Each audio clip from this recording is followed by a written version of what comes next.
In June, people who are not yet fully vaccinated are required to continue to mask up when they are indoors. MDHHS will officially release the updated order on Monday, so you can check it out then. So I need to stop right there because I have obviously a lot of questions. Is number one, just several weeks ago, she came out and said her plan was that we were not going to fully open until 70% of Michiganders were vaccinated. And if you went back even several weeks before that, in January and February, I think she came on and said we were not going to open up until we eradicate the virus, folks.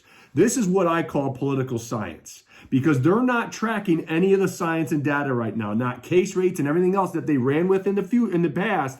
But now we're just opening up on June 1st and then July 1st, and we're putting criteria. Again, this doesn't make any sense. On July 1, that is when we will take our final step. We will lift the broad mask and gatherings order and will no longer impose broad mitigation measures during the pandemic. Unless, broad of course, mitigation. Unanticipated circumstances arise.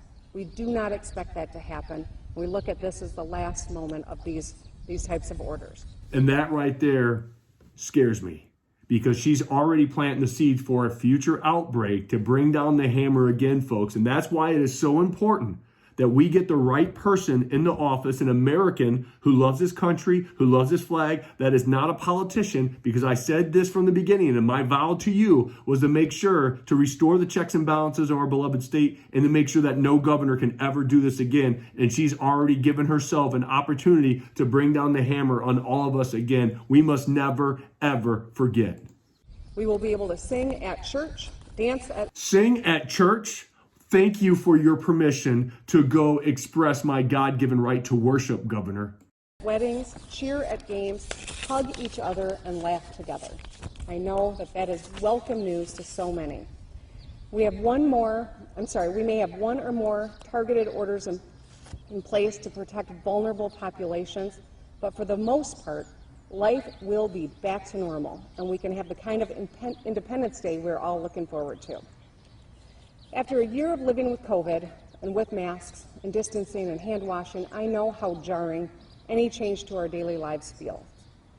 In this time of transition, I'm asking that people extend one another a little bit of grace.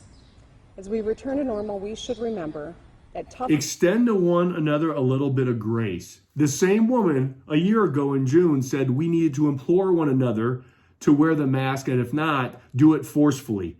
Now we're going to extend grace, which we should. Again, I said from the beginning that we're not going to start pointing the finger at everybody who's bought into this political science. We are going to love on them. We're going to appreciate them, but we're going to educate them and empower them so in the future, we can make the best decisions to move this state and country forward. That tough times don't last, but tough people do. We've gotten through this pandemic because of each other, because of our fellow Michiganders. As daily routines start to look more normal, we should recognize that everyone processes change at different speeds and in different ways.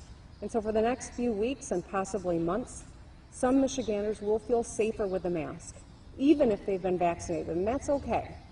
Other Michiganders who may have been vaccinated are ready to go mask-free, and that's okay too. Either way, there should be no shaming or guilt tripping. Instead, I encourage people... No shaming or guilt tripping. What did they do this entire past year with these gosh darn masks? Is the exact opposite.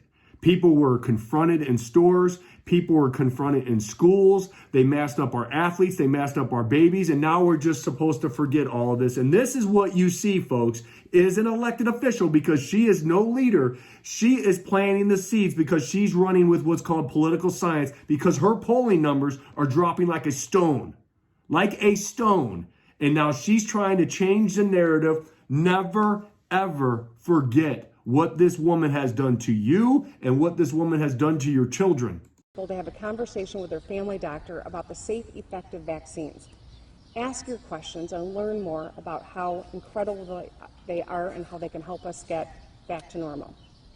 So personally, since I am 2 weeks past my second dose, I'm going mask-free because I know it's safe for my family and for me and those around me.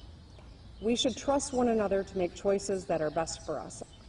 Trust one another to make choices on what is best for us. That is what should have happened from the very beginning. You should have never, ever took away people's constitutional freedoms, their sacred values, and their citizens' rights, regardless of a pandemic. And now she's putting trust. Has she trusted anybody this past year? Because she went on record to say that the legislature wasn't mature enough to handle this crisis. So where is this trust coming from? Again, this is somebody that understands that they have painted themselves in the corner and they have lost this battle. She is 7 months late to the game, folks. On July 1st, the broad mask rule will be lifted. But I want to be clear about the fact that businesses and workplaces are well within their rights to require masks as patrons go in. Well within their rights to require masks. Also, they are well in their rights to not mandate masks in their policy. Let's not forget about that little piece of paper that our forefathers inked that she trashed and ripped up this past year, folks. So let's give them our support as they navigate what's best for them and their workforce and their patrons. Unbelievable. Unbelievable with what she says. And the political media and the mainstream media, the corporate media, will not call her out on this garbage. Guess who will? Me.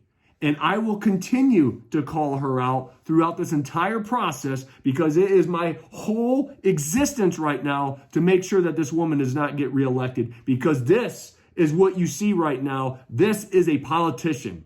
And we don't need any more career politicians running our state, because with governmental overreach, look what has happened this past year, folks. Never forget what she has done and what she wants to do in the future, because she's already laying the groundwork to bring the hammer down again if something like this happens again. We must restore the checks and balances and make sure that no governor ever can do this to us again. There will ultimately come a day when masks will be distant memories, maybe in boxes in our basements. But until then, we've got to transition back to normalcy together and give each other some grace.